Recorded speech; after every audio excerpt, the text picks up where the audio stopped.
Last time, your body's first responders showed up and did what they always do: eat things, explode, run a fever, and quietly convince hijacked cells to end it all. Efficient, reckless, a little unhinged. But we ended on a question. If that response resets every single time, throwing everything at whatever shows up, starting from zero, again and again, how does your body ever get better at fighting the same illness twice? Turns out, there's a second wave. And unlike the first one, this wave does not mess around. Meet the special forces. First, meet the dendritic cell. Its name comes from the Greek word for tree, because it's covered in long, branch-like arms, which is either beautiful biology or the universe's way of making a cell look like it lost a fight with static electricity.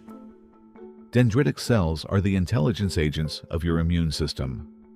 While macrophages and neutrophils were busy eating and exploding last episode, dendritic cells were doing something much smarter. They were taking souvenirs. Specifically, tiny fragments of the bacteria that just got destroyed. A piece of its outer shell.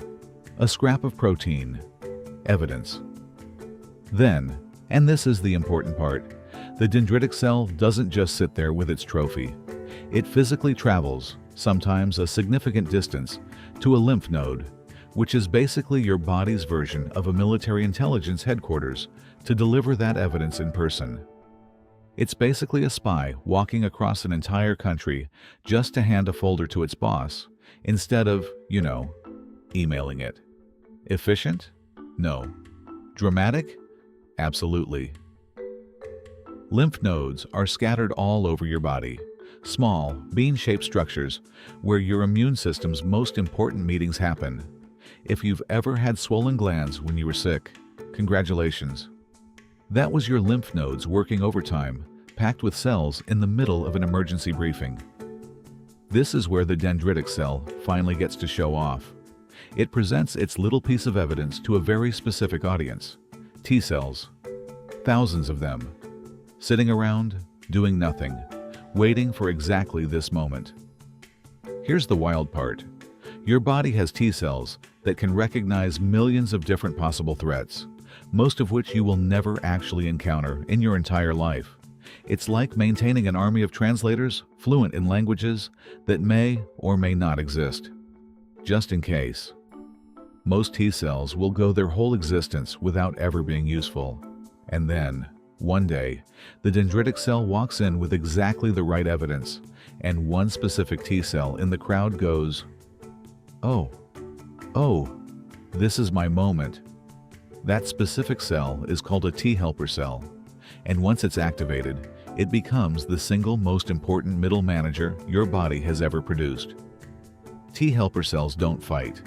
They don't eat bacteria. They don't explode. Their entire job is coordination, which honestly makes them the most underrated character in this whole series because nothing else here works without them. Once activated, a T helper cell starts multiplying rapidly, cloning itself into an army of identical coordinators, and starts sending out chemical signals. Essentially, immune system group chat messages, telling other cells exactly what to do. Killer T cells, go here. B cells, start production. Everyone, stay focused. We know exactly who we're dealing with now. If macrophages are the enthusiastic intern, and neutrophils are the guy who fights first and thinks later, T helper cells are the project manager who finally shows up with an actual plan. And suddenly, everyone stops running in circles. Under the T helper cell's direction, the killer T cell gets deployed. And if you're thinking, this sounds like the natural killer cell from last episode, you're close. But this one is scarier because this one is specific. Remember how NK cells attack infected cells more generally? Killer T cells are the precision version. Once activated by exact intelligence from the dendritic cell, a killer T cell can recognize a tiny fragment of that specific virus, displayed like a wanted poster on the surface of an infected cell, out of trillions of cells in your body. It's the difference between a security guard who tackles anyone acting suspicious and a hitman who is handed a photograph. When a killer T cell finds its target, there's no hesitation, no negotiation. It delivers a signal that tells the infected cell to self-destruct, cleanly, precisely, and without a single wasted movement. No exploding, no drama.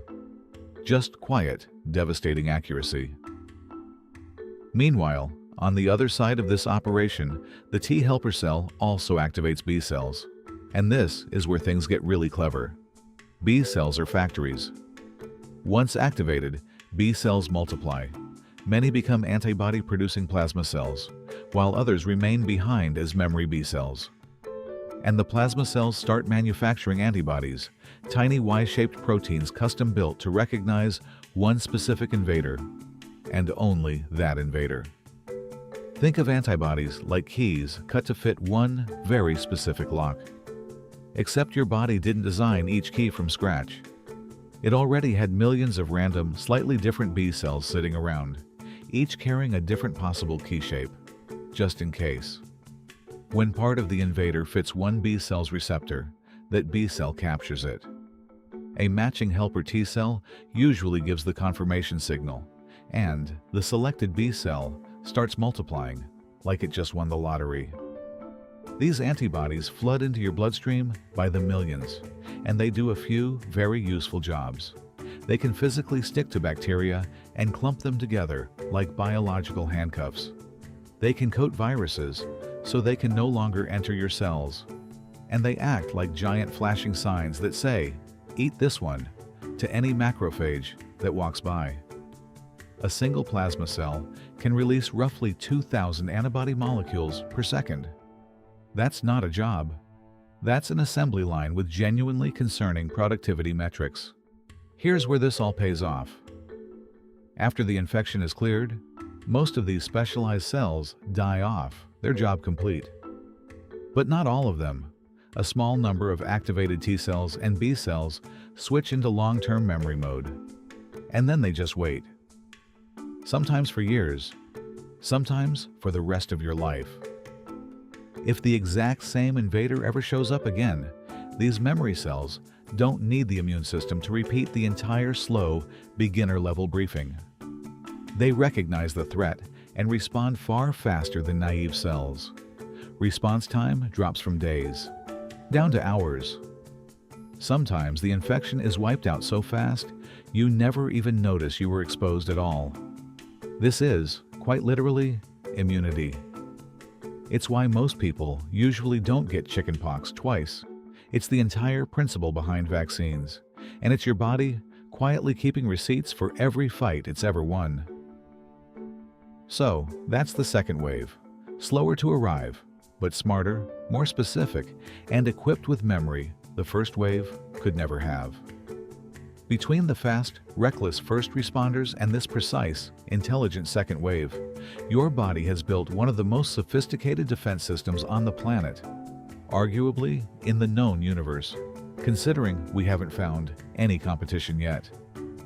But here's the uncomfortable question this raises. If your immune system is this good at telling the difference between you and an invader, what happens when it gets that distinction wrong? Right now, somewhere in your body, a memory cell from an infection you had years ago, maybe one you don't even remember, is still on standby, still ready, still keeping its receipts. You've been protected by an army with institutional memory since before you could form memories of your own.